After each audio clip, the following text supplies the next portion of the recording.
All right, I'm gonna wrap it up here. I'm gonna talk about one more guy named Tuukka Rask.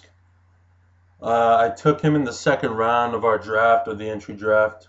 Um, am I regretting it? No. I didn't really plan on making the playoffs this year. If I did, great. If I didn't, oh well. What can you do? Um, I know, like he's a young goaltender. He showed his worth last year in the playoffs and in the season run with the Bruins. This year, I'm not even gonna say he's having a down year. Like he's still having his fair share of games, but I mean, Thomas is on a hot streak for the Bruins. He's red hot. He's probably going to win the Vezina, maybe even the Hart Trophy. Who knows? Um, but yeah, like you can't sit down a hot goaltender like Thomas. Um, Next year, I'm probably going to take a big hit on the goaltending end of things, like one with Leighton being in the minors and Rask not really like putting up the numbers that he has. I mean, he has 10 wins and 12 losses, but like he's not putting up numbers like he had last year when he led the league in goals against average and save percentage. And I think it's a learning experience for Tuca, especially in the ASHL and the NHL. He gets to like learn more, like in the NHL per se, because he gets to watch Thomas. He gets to learn more about the game itself. 'Cause, I mean, like last year was like his first official year in the NHL. This is his second. I mean, yeah, like I said earlier, he's not performing up to like what we expected because we even started him off at the beginning of the year against Phoenix. He lost. We put Thomas in, and we kept switching back and forth until Thomas was on a real hot streak. So I still have faith in Tuca. I actually got a picture with him or actually last year at a practice. He's actually a small dude. Looks like a baby face for God's sake. He drives a big ass car too, but yeah, I still have faith in him. He's gonna be a great goaltender, maybe even like Dominic Hasek or something. I don't know. But anyway, to wrap it up, our future looks bright.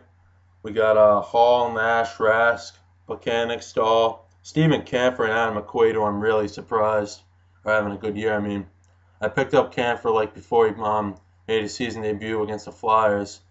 Then right off the draw, he laid out, I think it was Scott Hartnell, like open ice, and I could tell that kid was going to be a phenomenal. Like I picked him up here and in the PHL, which I think kind of pissed off Scott. But I mean, he's not like putting up numbers like Zdeno Char or like Drew Doughty or anyone else like that. I mean, he's still fucking young. But I have faith in him. I mean, if it doesn't work out, maybe we'll do whatever. Also with McQuaid, he's up there in the plus minus category. Excellent on the penalty kill. Claw's been using him a lot on the penalty kill, and he's been doing a phenomenal job.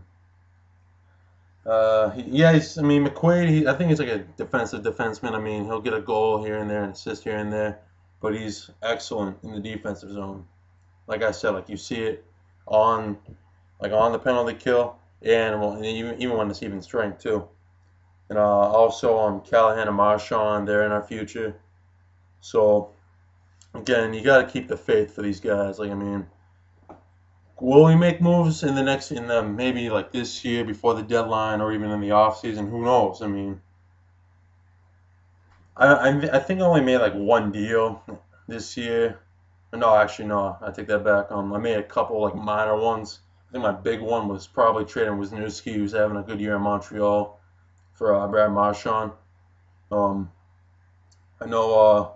I think Rick's gonna be a good. I think he's gonna be a good team in the next couple of years, like with Stamkos and all that. Um, but I think I'm gonna be an offensive threat in the years to come. Knock on wood. Yeah, I think I'm gonna be an offensive threat in the next years to come, like with all these guys. Defensive wise, I know.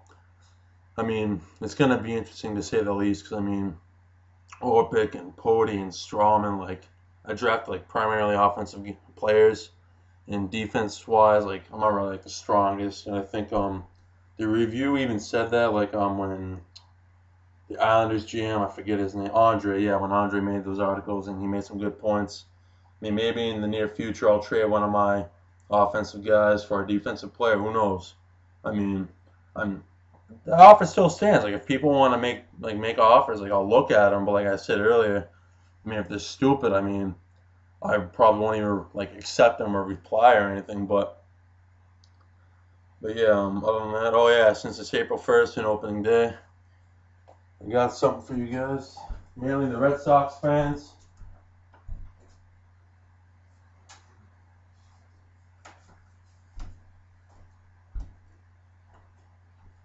And we got a couple Red Sox fans here. I know Tom, Sean, and Greg, and maybe even Brad. Brad, I don't even know like what team you root for. Anyone else in the league for that matter.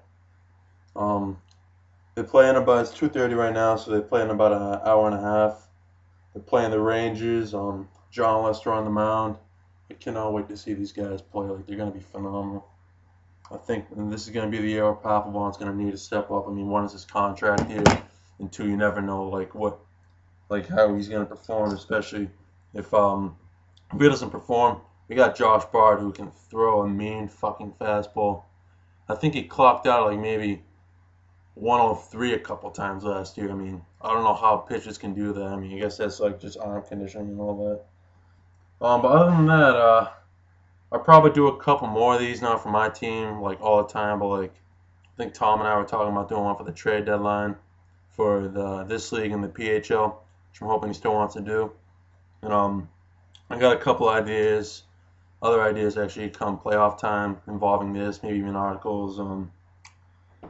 But yeah, other than that, that's pretty much it.